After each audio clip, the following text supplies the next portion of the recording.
Hello everyone, this is my first video and today I would like to shed light on something which many of you may not be so familiar with. This topic might not be something which has had a lot of awareness, and maybe it's something which some of you have heard about before but don't really know that much about. I would like to spread some awareness on this topic because, for one, I find this very interesting, and secondly, I do believe that by people not knowing about this issue, it's going to make it a lot worse. So, to begin with, I need to introduce this animal. This animal is called the Nautilus. The Nautilus is a cephalopod, which is a subspecies of mollusks. Other cephalopods include octopuses, squids, and cuttlefish. Now, cephalopods are known for having quite high intelligence, especially for invertebrates, which are usually considered to have somewhat simple brains. We tend to associate consciousness with vertebrate species such as mammals and birds and fish. But cephalopods, they are a little bit different. Their anatomy and their nervous system is completely different to our own. We still don't fully understand. Recently, with things like Netflix and other wildlife documentaries, people are starting to become more aware of the intelligence of octopuses and, to a lesser extent, squids. But we're really not hearing that much about nautiluses, which is a shame because nautiluses are, in fact, the most ancient type of cephalopod. The nautilus is often known as the living fossil because it's remained relatively unchanged for the past 500 billion years, which is mind-blowing. It's lived through basically every main mass extinction event you can think of, like the dinosaurs, everything. These things are very resilient. For a long time, they were kind of put down as being very primitive and having simple brains, but recent studies are showing that actually this is not the case. These are fairly intelligent animals. I mean, they're cephalopods. Yes, they're not quite as amazingly developed as an octopus, but they're still intelligent, sentient creatures. They're beautiful, they're unique, and they survived 500 million years.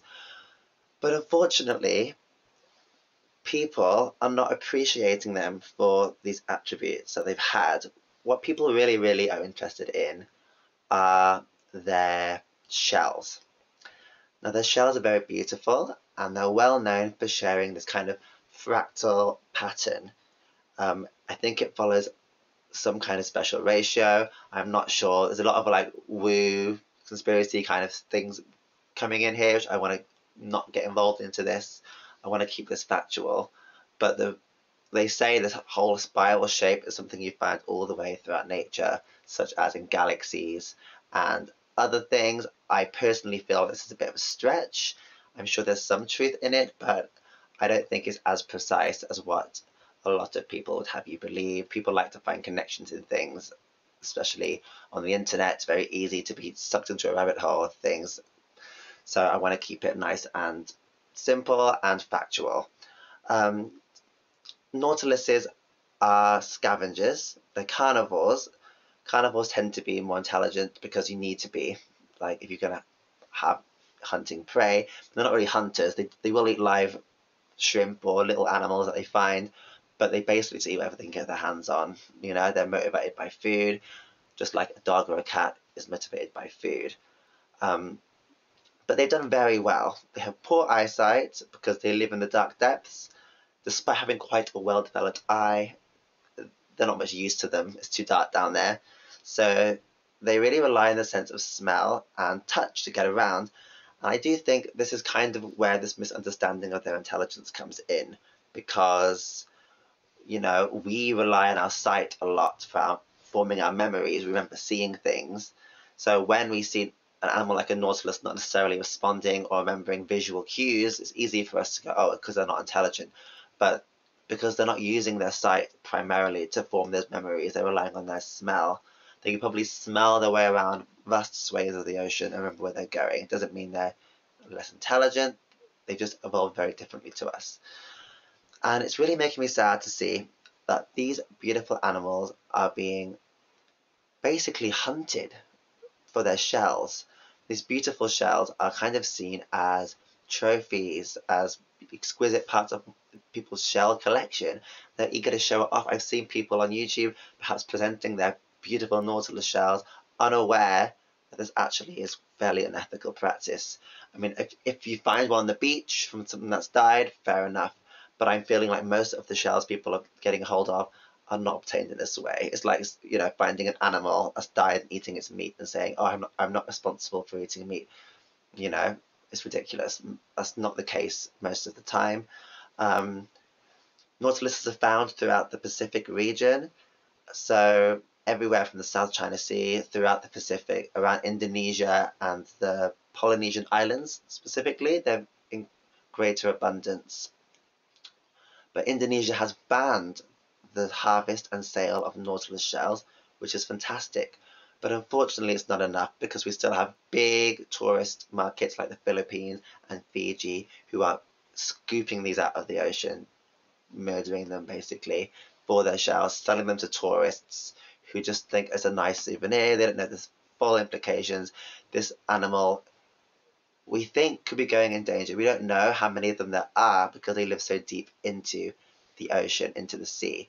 But what we do know is oceanographers that are going down there and divers are seeing far less of them than they used to, which means their numbers are definitely being affected. Now, it's important to remember this isn't just from harvesting the shells. We have things like the fishing industry, which basically deforests vast swathes of the ocean, which no doubt will also have an effect, you know, as it affects the deep sea and it affects the food chains. That's obviously a big problem. This is a problem which affects all of our ocean life, not just nautiluses. But the reason why I'm focusing on nautiluses in particular is because nautiluses should not be going in danger. It's a very, very resilient species. They've survived a lot of mass extinctions. They were here before we were around. You know, I don't think this whole mass fishing thing is enough to wipe these off. I think the deliberate harvesting and murdering of these fantastic creatures is the problem. And it's not even for anything we need. It's just for a shell, a bloody shell. Like, come on. Like, we can do better than this. Like, we have no right to wipe out something that's been around this long. This is a very tough species. You know, like they say the lifespan of a nautilus is around 20 years in the wild, but the truth is there's not really any evidence these things age. If you follow the Save the Nautilus videos and you watch some of their documentary, I think they have a piece where they follow these group of men and this woman and they go into the ocean and they find the nautiluses and they keep track of the population. And from what we know, these things don't really age. They can get killed by predators, which I think is what usually happens. But they take 6 years to reach sexual maturity, maybe 6 or 7 years, and then they lay eggs each year, which is a very slow mating process. So they live a very long time, and then as far as we know, they just live and live and live and live until something kills them. We don't actually think they age. You know, there could be 100-year-old nautiluses down there. We just don't know. So these things should not be dying that easily. And it's spectacular to think about because an octopus or a squid, some species only live like 1 year or less than a year. So cephalopods generally are not long-lived types of animals, but nautiluses are. And I do think if an animal can live for 100 years, think how much it's going to learn. It's going to be a very intelligent animal. If it's been learning and learning and collecting stimulus, this is going to be a very intelligent, well-learned, well-lived creature. I don't think this is just a case of like another fish getting fished out of a river. It's much deeper than that. You know, this is a very unique animal. It's the only animal of the shelled cephalopods that's still alive. And it's really, really important that we keep hold of it. And we need to pressure countries like the Philippines and Fiji and other countries that are still harvesting these shells to have stricter regulations and controls on the harvest and sale of nautiluses, because if this goes on, we will lose this species. We've got plenty of things in place in China to protect the pandas, and in other countries like Africa, they have the safari reserves. You know, there's a lot of issues there with poaching, but people try really hard and donate a lot of money to keep these animals from going extinct. We're not seeing the same kind of investment for the nautilus. which is really, really sad because most people just don't know about the value. You know, like I was saying about people collecting the shells, I was talking about China. I've lived in China for 5 years and I've actually seen people with Nautilus shells here.